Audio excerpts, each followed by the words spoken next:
हामीले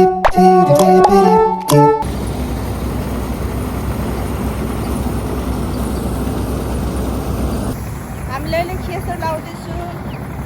यति दाल चाहिँ बाँकी छ।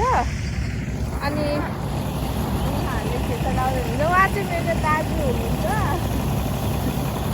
हाम्रो बुवाहरू आज खेत लाएर फुल एन्ड फाइनल खेतको काम सबै मजाले खानाहरू खाइन्छ, सुतिन्छ, नुहाइधुवाइ गरिन्छ। मस्त अस्ति मस्त कि अब अलिक के हुन्छ कि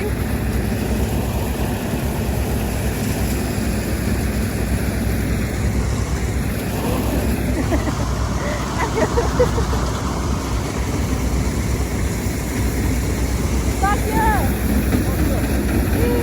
हाम्रो बाहुबलीलाई पेट निस्केको बाहुबलीलाई मसल होइन न पेट देखाउनु न मसल होइन।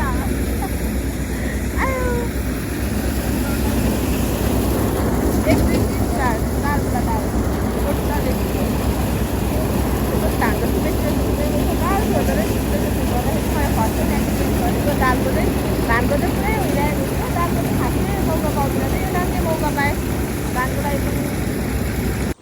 हेलो फाइनली सबै सकियो कामहरू। अनि अहिले चाहिँ नाङ्ले बोकेर रहेकोहरूलाई निफार्नु छान्नु जानु आँटेको हामी मतलब म अहिले एक्लै जाँदैछु। आमा चाहिँ परै हुनुहुन्छ अनि जस्ट मजा भयो। मलाई कस्तो आनन्द आइरहेको छ। मस्त हुन्छ नि यत्रो टेन्सन टाउकोदेखिको यत्रो हुँदा फुत्त कसैले फ्याँक्थ्यो नि त्यस्तै भइरहेको छ मलाई।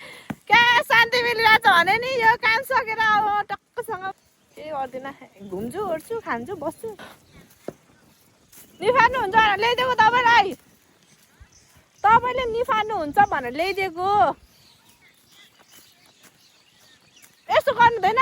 छुङ छुङ छुङ छुङ छुङ गर्नु हुँदैन नि यसरी। हात पक्रिँदा फोन पक्रिँदा हातै गल्नु छ्यामा। ए मस्त अस्त व्यस्त ध्वस्त भएर बसिराख्नु भएको छ। यहीँ मेरो भिडियोलाई समाप्त गर्छु है।